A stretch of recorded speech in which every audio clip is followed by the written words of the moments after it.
बानी पीटीआई से आज मुलाकात का दिन था, स्केड्यूल्ड थी मुलाकातें, लेकिन लोग जब मुलाकात के लिए पहुंचे तो पता चला कि अडियाला जेल और उसके अतराफ सिक्योरिटी के इंतहाई गैर मामूली हालात हैं। वहां पर कनातें लगाई गई हैं, मीडिया को कवरेज से रोक दिया गया है। बताएगा कि इतनी गैर मामूली सिचुएशन, क्या इसका अंदाजा था कि ये होने जा रहा है आज सुबह, या किसी को पता नहीं था और आनन फानन ये सब कुछ हो गया? बहुत शुक्रिया आपका। एक तो ये बिल्कुल भी पता नहीं था और कोई अंदाजा भी नहीं था कि ऐसा कुछ होने जा रहा है, क्योंकि 5 अगस्त से लेकर आज तक अगर हम बात करें तो कहीं पे भी शुरू में तो जो इनकी बानी पीटीआई की जो टीम थी लीगल या उनकी फैमिली थी, उनकी मुलाकातें शुरू में उस तरह स्मूथली नहीं होती थी। फिर अदालतों से ऑर्डर्स आए, फिर ये मुलाकातें स्मूथली होना शुरू हो गई और मंगल और जुमरात के दिन जो है वो रखे गए।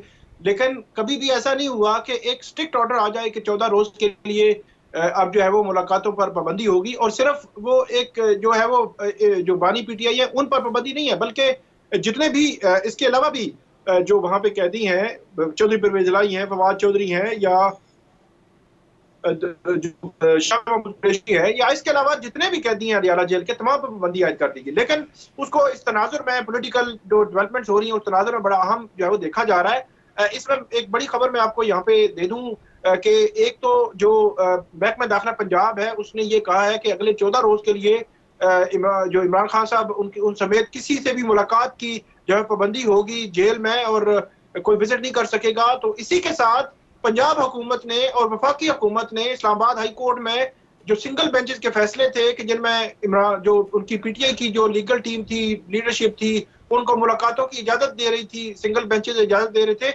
उनको चैलेंज कर दिया है इस्लामाबाद हाई कोर्ट में। और इस्लामाबाद हाई कोर्ट में चैलेंज करते हुए ये कहा गया है कि वो एक कन्विक्टेड पर्सन है, 3 जो है वो उनमें फैसले आ चुके हैं, 3 केसेस में उनके खिलाफ फैसले आ चुके हैं, और वो जो है वो अंडर ट्रायल प्रिजन नहीं है कि उसको उनको जो है वो जो राइट्स आम सिटीजन को होते हैं वो उनको वहां पे नहीं है। बेटर क्लास का जो तस्वर है वो उस हद तक है, बेटर क्लास उनको दी हुई है, लेकिन ये है कि उनको इस तरह मुलाकातों की इजाजत नहीं दी जा सकती। और खास तौर पर मैं बात करूं यहाँ पे कि जो हुकूमत पंजाब है और हुकूमत जो मरकजी हुकूमत है उसकी जानिब से ये कहा गया है कि जो पोलिटिकली एंगेजमेंट्स हैं कि पॉलिटिकली मुशावरत और सियासी मुशावरत के लिहाज से, तो उन्होंने कहा कि ये पॉलिटिकली तो इस्तेमाल ही नहीं किया जा सकता कि कोई भी कन्विक्टेड पर्सन है उसमें रूल्स उसकी इजाजत नहीं देते, रूल्स तो सिर्फ फैमिली के साथ मुलाकात की इजाजत देते हैं।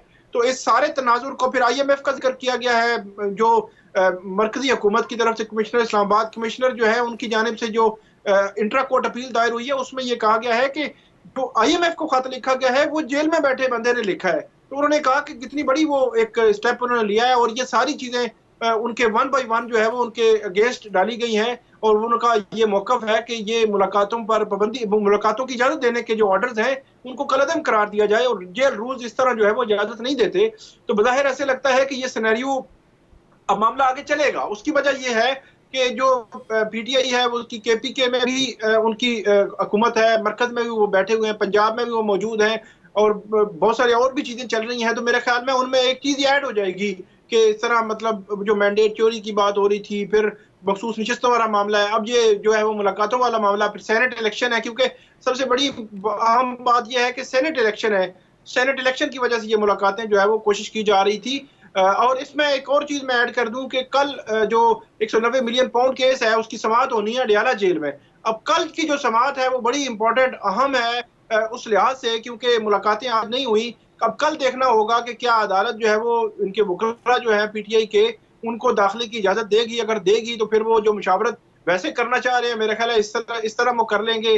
उन सब लीडरशिप की मुलाकातें तो नहीं होगी, लेकिन मखसूस लोग हो सकता है इस जो वकला है वो चले जाए, लीगल टीम चली जाए। लेकिन ये देखना होगा कि कल की समाअत अडियाला जेल में क्या होगी। लेकिन ये तय है, पहले तो अदालत ने 13 तारीख की तारीख रखी हुई है साहब अदालत में 190 मिलियन पाउंड केस की समाअत होनी है, लेकिन क्या कल जो है वो समाअत होगी, क्या कल वकला को इजाजत दी जाएगी, क्या मीडिया को इजाजत होगी, ये वो सारे सवालात हैं जिनके जवाब आने हैं। लेकिन जो है वो, और दूसरी तरफ जो और फिर ये भी तो हुकूमत और पंजाब हुकूमत की जो अपीलें हैं उन पर कल जो है वो इस्लामाबाद हाई कोर्ट में समाअत भी होने जा रही है। तो इसका मतलब फिर ये जो ऑर्डर है महकमा दाखिला पंजाब का 14 रोज का, हो सकता है पीटीआई इसको भी चैलेंज कर दे। तो ये एक महाज है जो अडियाला जेल के अंदर बाहर और अदालतों में जो है वो एक महाज बन रहा है, एक नई डेवलपमेंट। और साकिब बशीर साहब, 190 मिलियन पाउंड केस के अंदर अगर ओपन ट्रायल होना है जेल में, तो फिर ओपन ट्रायल के ऊपर भी तो सवाल उठेगा ना कि अगर वहां पर वकला को या फिर मीडिया के लोगों को जाने की इजाजत नहीं होगी तो फिर क्या ये ओपन ट्रायल हो सकेगा या नहीं हो सकेगा? जी बिल्कुल, आप ठीक कह रहे हैं कि ये एक मामला तो होगा। इससे कबल भी इस्लामाबाद हाई कोर्ट ने साइफर केस में पूरा ट्रायल जो कलदम करार दे दिया था कि मीडिया की मौजूदगी रही थी। तो अब मैं इसीलिए कह रहा हूं कि हो सकता है ये एक पोजीशन हो कि अदालत से कोई रिक्वेस्ट करी अडयाला जेल हुकाम के आप जो है वो समाअत ना करें, एडजर्न कर दें, या ऐसी कोई सिचुएशन हो। या फिर अगर वो आएंगे समाअत करेंगे, जिस तरह तय है समाअत करेंगे, फिर वकला को भी इजाजत देनी पड़ेगी, फिर सहाफियों को भी इजाजत देनी पड़ेगी, पब्लिक जो आती है वो उनको भी इजाजत देनी पड़ेगी। तो ये एक सिनेरियो है, इस सिनेरियो के साथ फिर उनको जो है वो चलना पड़ेगा। लेकिन इसको एडजर्न करने से फायदा क्या होगा? मैं जरा इसको समझना चाह रहा हूं, क्योंकि पैरेलल आप देखें तोशा खाना और साइफर केस के अंदर जो अपीलें हैं, बानी पीटीआई की, बुशरा बीबी की, शाहिद कुरैशी की, वो लगी हुई हैं।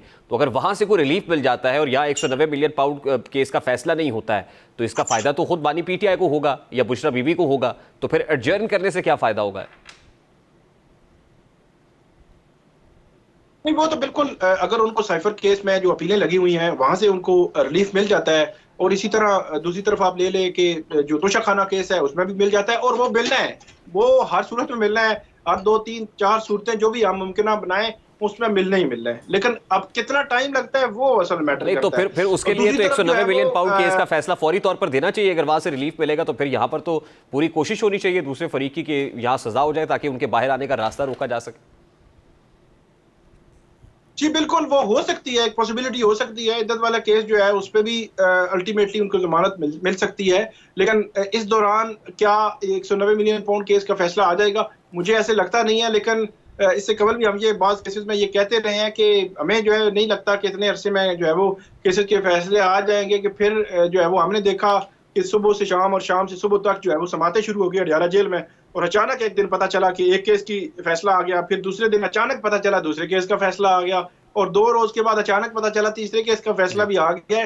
तो इसलिए कुछ भी हो सकता है। अब जो है वो आप अच्छा, प्रेडिक्ट भी नहीं कर सकते। देखिए साकिब बशीर साहब, ये जो एनालॉजी ड्रॉ की जा रही है कि भाई एक तरफ तो अब जाहिर है कि कुछ इंपॉर्टेंट इंसिडेंट्स हैं, पॉलिटिकल मीटिंग्स हैं जिसको रोका जाए, दूसरी तरफ जाहिर है ये इसको भी तो आप बिल्कुल सिंगल आउट नहीं कर सकते कि वहां पर सिक्योरिटी थ्रेट तो है और 3 लोगों को पिछले दिनों पकड़ा भी गया है। तो जरा अगर इसको देखा जाए तो बानी पीटीआई हाई प्रोफाइल पर्सनालिटी है, या 4 लोग ऐसे हैं जो पॉलिटिकली बड़े हाई प्रोफाइल हैं, उनकी वजह से सैकड़ों कैदी जो है उनका हक भी मुतासर हो रहा है। तो क्या कोई ऐसा भी हो सकता है मुस्तकबिल करीब के अंदर कि इन्हें अडयाला जेल से किसी और जगह शिफ्ट कर दिया जाए? अभी तक कोई इतला नहीं है। ऐसी पॉसिबिलिटीज बहरहाल होती हैं, जिस तरह जो बुशरा बीबी हैं उनको सिक्योरिटी की वजह से बनी गला उन्होंने वो कहते हैं रखा हुआ है। तो एक मतलब वजह हो सकती है, क्योंकि अब अगर बात की जाए 2 हफ्तों की, तो 2 हफ्तों के लिए सारे कैदी मुतासर होंगे। उनके आते हैं लोग मिलने के लिए, फैमिलीज आती हैं और तय होती हैं मुलाकातें, तो मुलाकातें से सारे डिस्टर्ब हो जाएंगे। लेकिन जो दूसरी आपने बात की कि दहशतगर्दी, बिल्कुल वो तो उसको तो आप इग्नोर कर ही नहीं सकते। वो अल्टीमेटली जो हाई प्रोफाइल कैदी है तो उनकी हिफाजत जो है वो जो जेल हुकाम है उनकी जिम्मेदारी होती है। उनको किसी किस्म के कोई भी मसला हो फिजिकली या जिस लिहाज से भी, तो वो उनके लिए तौर एक बहुत बड़ा जो है वो मसला बन जाता है जो जेल हुकाम है। तो इसलिए इसको तो इग्नोर कर ही नहीं सकते कि उनकी सिक्योरिटी के लिए ये इकदाम किए जा रहे हैं, और डेफिनेटली होने भी चाहिए, और सख्त सिक्योरिटी होनी चाहिए ताकि ऐसी कोई जो है वो ना बने कुछ सूरत हाल। बहुत शुक्रिया साकिब बशीर साहब आपके वक्त के लिए।